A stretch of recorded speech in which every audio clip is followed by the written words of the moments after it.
So hello everyone and welcome. Today I want to talk about this bike here. This is the Kawasaki Z H2, the supercharged motorcycle of Kawasaki.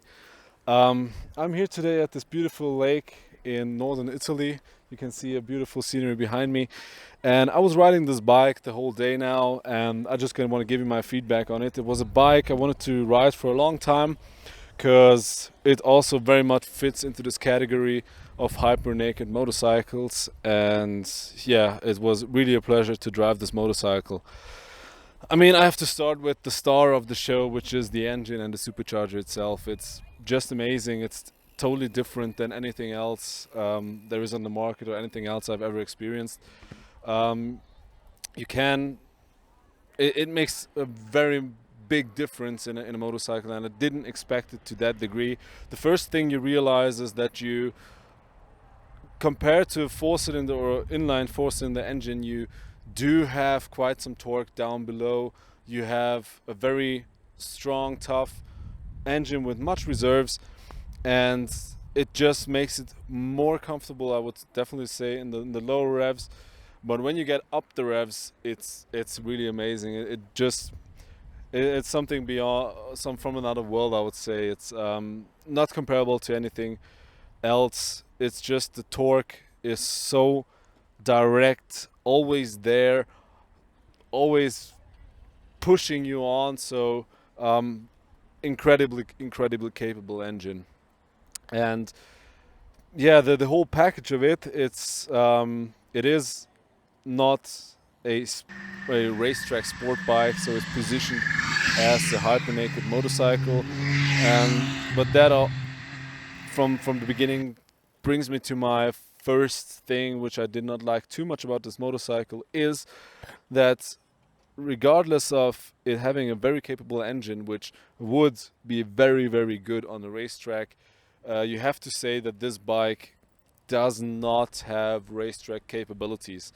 And I will not say that it's not a sporty bike, don't get me wrong, because many people say that that the Z H2 is not a sporty motorcycle, but I would definitely not say that. The thing is, it's lacking racetrack capabilities. What I mean with that is a few things on this motorcycle which purposely keeps it or does not let you do stuff which is needed for a racetrack. For one example is all the electronics are rather defensive, and you cannot turn them off. It's you cannot turn off traction control. You can't even configure it. You have three riding modes: it's rain, road, and sport. I was riding in sport all the way because I mean, what else do you want? But still, then it's a rather accessible bike. It's easy to get used to it. But I think it's quite a shame that a company like Kawasaki does not allow the user to experience the potential of the motorcycle. So, for example, the braking, it never lets you do a stoppie. It not even does not let you do a stoppie. It prevents you from going into a situation where the tail becomes light, and it's I mean that is something which also, even on the road, when you really push it a bit, just is a totally fuck up for me, because you want to brake hard into a corner, and then the ABS is interfering, and it opens up the ABS when it's nowhere near the traction limit, but the bike does not allow you to do that. And I do understand if you have a defensive riding mode for riders who are not too much experienced, but on the other hand, for experienced riders who want to really push the bike, have a major drawback, because you really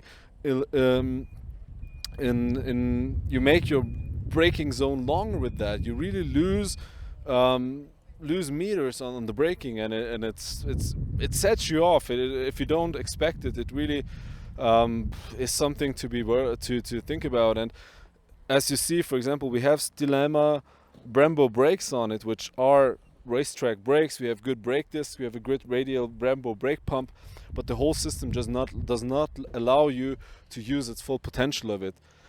And the same goes with the electronics. So you can't configure your ESP or your traction control. You can't configure your ABS. It's such a shame, because the bike would really be capable to excel on a racetrack or on really sporty riding. And it goes on with, for example, the handlebars. It's the whole seating position, I have to say, is rather comfortable, so rather upright. But then again, I have to say that I don't see the advantage of it, because the handlebars are hindering you when you are in the corner and you really want to push the bike, work with your body. It's just in a way because it's too far in front of you. Then again, the knee angle here when you sit on the bike is not too upright, so it's not like, I mean, I've done now 300 kilometers today, and it's not like it really is an effort. So I wouldn't go to say that it's more comfortable on a long tour than a Super Duke, for example, or a Tuono. And but like I said, these are things you can change. So, for example, if this would be my bike, the two things I would change is have a handlebar on, which is more frontward oriented, and I would probably put on carbon fiber rims, because yeah, the other thing is with this motorcycle, you can feel that it's still this classical Japanese approach to bikes, which is very stable. It feels like the wheels are very far apart, so not too easy of a handling bike. But that, like I said, that's totally fine. You can change it. You can put on better rims and help with that massively. But on the end of the day, like I said, for somebody like me, it's just the big drawback for me are the electronics, that they don't allow you to experience the full potential of the motorcycle. And that again is something which I really don't like about manufacturers if they configure the bike this way, because I don't know if you can fiddle around with the electronics or put in a whole wiring system. Maybe then it works, I don't know. But why is that? It's just a matter of having a 0 or a 1 in the code of the bike, and being able to experience those things. But like I said, all this criticism apart, it is amazing how capable the motorcycle is. The engine is really the superstar. I mean, when you first turn on the bike, you give it a few revs and it starts to whistle with the turbo blow. It's just amazing how beautiful of a sound the bike creates, and it just puts a huge smile on my face all the time. You have cool dashs on the motorcycle too, which shows you how much boost you're having, and really the engine is so superb. And I really have to say, I'm so happy that Kawasaki as a company is willing to produce a motorcycle which is such a niche product. But you also have to say that it's not a it is let me define it other way. It's a very refined product, so you can feel that the whole package is really complete. It's not like an attached aftermarket afterthought. When it just wobbles around, it doesn't work. It works amazingly well. I'm really a big fan of the supercharger. And what I also have to say is that in the past there was some attempts of motorcycle manufacturers to put on turbocharged motorcycles, but I mean, the big advantage with the supercharger you have is that it's directly coupled to your revs, so it's not like you would get a turbo lag and then suddenly a massive increase in torque or something. It's really you can you don't get surprised with this motorcycle. And the other big thing is, if when you go up with the revs, oh my god, this motorcycle, it's so aggressive, it's so mean, and it screams. And I really have to tell that even though it has standard exhaust system on and everything, it does sound extremely nice, especially with the turbo whistle. I mean, that always gets me. But then also with the standard exhaust system, it does sound really nice. It pops really nice when you do the quick shifter. I also have to say with the quick shifter, it works superb. You can again feel that the inline four cylinder is just so much smoother than all the other V engines. It's just in the nature of the design of it, and it works superb, and the sound is really amazing. And if you go up with the revs, it's so aggressive, it screams at you, and it's a really good feeling to ride the bike. And like I said, it was a really amazing experience in riding this motorcycle. when coming back to the exhaust system, I think that was the third thing I would modify if it was my motorcycle. I would take off this massive pipe here, maybe put something lighter on, and save around 20 kilos. Joke aside, but I think you could save quite some good weight with that. Put on carbon fiber rims, and then it would be such a nice handling bike, because you do feel the extra weight of it, and it's not like the supercharger, and it's you know, weight center around here is not bad. The problem is when it's distributed on the front and the back, and I think that these are the points. If you wanted to really make this bike really good, just take off a few kilos of it and it would be just fantastic to ride. And I also have to say that this bike really I would say appeals to those people who are really searching for this classical touring sport motorcycle, which is very capable in all situations, but without having racetrack capabilities, because that's really what you don't have with this motorcycle and this setup you have here. So then the last question is, when we think about, or when we talk about, where is this bike positioned in the realm of hyper naked bikes?